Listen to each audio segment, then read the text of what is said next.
जैसे पिरामिड्स की जब भी बात आती है तो सबसे पहले हमारा दिमाग कहाँ जाता है? सबसे पहले हमारा दिमाग जाता है गीजा के पिरामिड, जो कि इजिप्ट में है। इसके अलावा हमें लगता ही नहीं कि पिरामिड और कहीं है, जबकि आपको पता होना चाहिए केवल 138 पिरामिड है हमारे गीजा में। जो मिस्र में जो हमारे पिरामिड्स है 138 ही है केवल, जबकि उससे कहीं ज़्यादा करीब करीब दोगुने पिरामिड सूडान में है। दुनिया का सबसे छोटा स्तनधारी जानवर, यानी कि जैसे इंसान भी स्तनधारी है, वो अपने बच्चे मतलब बच्चे पैदा करता है, उनके लिए दूध पिलाता है, तो उन्हें कहते हैं मैमल्स या स्तनधारी हिंदी में। ये सबसे छोटा स्तनधारी कौन है? बड़े में तो पता है आपका, काफ़ी जो इंसान भी आता है, खरगोश है, बिल्ली है, ये सब बच्चे पैदा करते हैं, अंडे नहीं देते हैं। तो ये सबसे छोटा मैमल जो हमारा एक बैट है, जिसका नाम है बम्बल बी बैट, जिसका साइज करीब 4 इंच के आसपास, 4 से लेकर 5 इंच के आसपास होता है। दोस्तों, जो हमारा सर्कुलेटरी सिस्टम है उसको अगर हम साइज के हिसाब से देखें, जैसे मान लो कि बच्चा है, बच्चे की जगह वेन्स जिनमें मतलब खून दौड़ता है, सर्कुलेटरी सिस्टम की जो नसें हैं, अगर उनको फ्लैट कर दें तो ऐसे मान सकते हैं 60,000 माइल, 60,000 माइल एक रेंज बनेगी। लेकिन अगर एडल्ट आदमी की बात करें तो उसका थोड़ी वेन्स की जो लंबाई थोड़ी ज़्यादा होती है, वो अप्रॉक्सीमेट 1 लाख माइल के आसपास होती है। तो आप समझ सकते हैं, और 1 माइल कितना होता है? 1.6 किलोमीटर। तो ऐसे समझ सकते हैं छोटा बच्चा होता है तो करीब 90,000 किलोमीटर लंबी उसकी जो नसें होती हैं, और जो मैन होता है उसकी करीब 1,60,000 किलोमीटर लंबी वेन्स होती है। तो आप समझ सकते हैं ईश्वर की संरचना हमारा शरीर है कितना कॉम्प्लिकेटेड है, भगवान ने पता नहीं कैसे बनाया है। मतलब उसमें नसों का जो जाल है वो भी कितना लंबा है अपने आप में।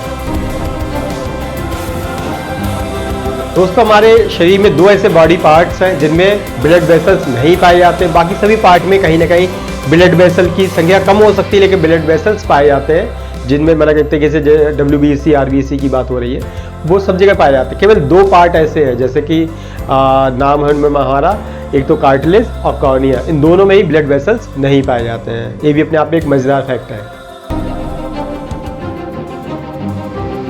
ट्रांस साइबेरियन रेलरोड जो रशिया में है वो बहुत लंबा है। वो रशिया का तो सबसे बड़ा रेलरोड है ही, दुनिया के भी जो बड़े रेलरोड हैं उनमें भी एक है। और इतना लंबा है ये रोड कि अगर इसकी एक सिरे से दूसरे सिरे तक की जर्नी की जाए तो करीब 7 दिन लग जाते हैं उसमें सफ़र करने में, और करीब 3,601 जो ब्रिजेज हैं रास्ते में पड़ते हैं। भारत के ऊपर हम सभी लोग कहीं ना कहीं फाइट करते रहते हैं कि भैया सोना सबसे मतलब कहीं से सोना कहीं से मिल जाए, सोना बहुत प्रीसियस मेटल है, एक सोने का टुकड़ा मिल जाता है, लोग बड़े खुश हो जाते हैं, उसको लेके पहुंच जाते हैं शॉप पे कि बिक जाएगा, बहुत महंगा बिकेगा, या कुछ खरीदना है तो गोल्ड में खरीदते हैं तो बड़ा प्राउड फील करते हैं। लेकिन पता है दुनिया में बहुत प्रॉपर गोल्ड है।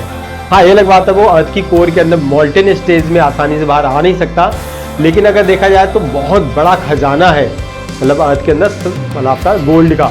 और इतना गोल्ड है, आप ऐसे मान सकते हैं कि जो अर्थ का जो कवर कर दे, पूरी अर्थ कवर हो जाएगी, और नॉर्मल कवर नहीं होगी, 1.5 फीट का जो लेयर बनेगा, 1.5 फीट की थिकनेस का पूरी ग्लोब पे एक कवर बन सकता है, यानी इतना ज़्यादा गोल्ड है। लेकिन जो अर्थ के बाहर है वो कम है, और सभी लोग इसके लिए फाइट कर रहे हैं।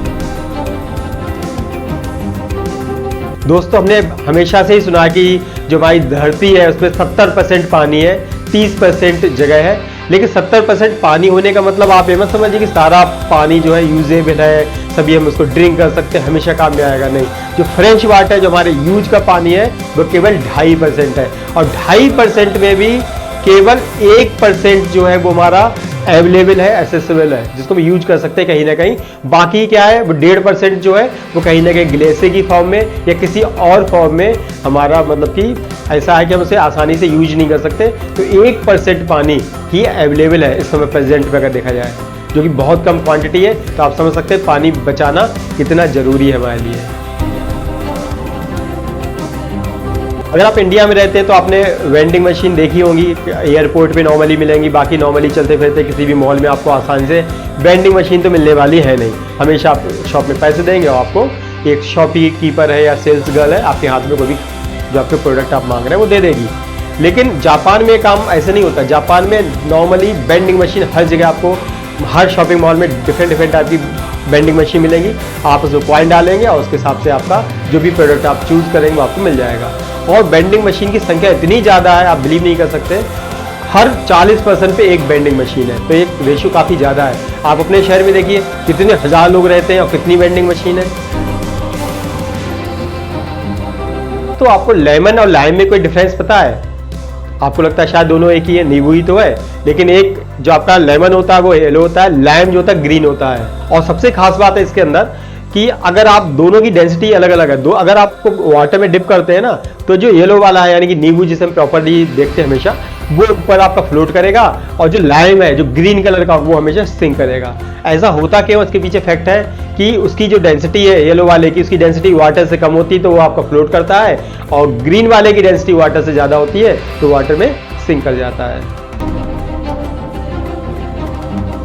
आपने फंगस देखी होगी, जैसे आपका कोई ब्रेड का पीस है आपने छोड़ दिया कहीं पे तो उसे फंगस उगाती है।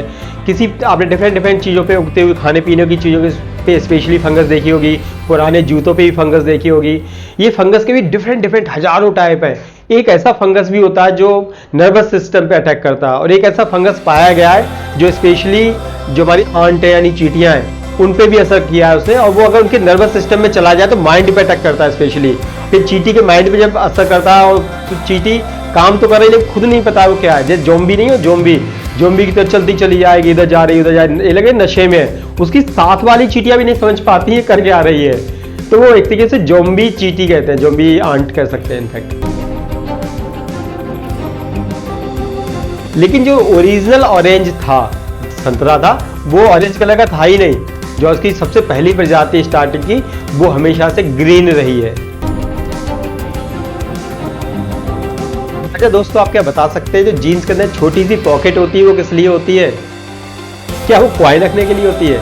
ओरिजिनली अब आप रखने के लिए तो कॉइन रखो, मेडिसिन रखो, कोई भी छोटी मोटी चीज़ रख सकते हैं, लेकिन ओरिजिनली जब उसका डिस्कवर किया गया था शुरुआत में तो उसका लॉजिक यही था कि इसके अंदर जो गोल वाली घड़ी होती है ना, छोटी सी गांधी जी वाली घड़ी, वो उसको रखने के लिए बनाया गया था।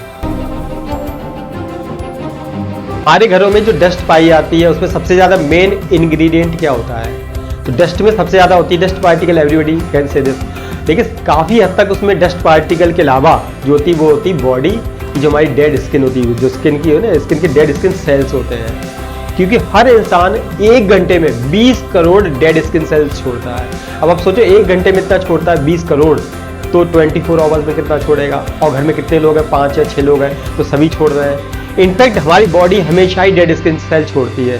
अगर आप डस्ट की बात करें तो उसमें तो आपको मिलेगा ही डेड स्किन सेल्स, लेकिन अगर आप देखें जो हमारे जो नेल्स होते हैं, इसके अलावा जो हमारे हेयर है, ये भी कहीं ना कहीं ये हमारे डेड स्किन सेल्स से बने होते हैं। तो हमारी बॉडी जितना वर्क हमेशा करती रहती है, और जो बाई प्रोडक्ट एक तरीके से जिसका गार्बेज है वो डेड स्किन सेल्स ही है, चाहे बॉडी की स्किन से छूटे, चाहे वो नेल्स के रूप में रहे, चाहे वो आपके हेयर के रूप में रहे।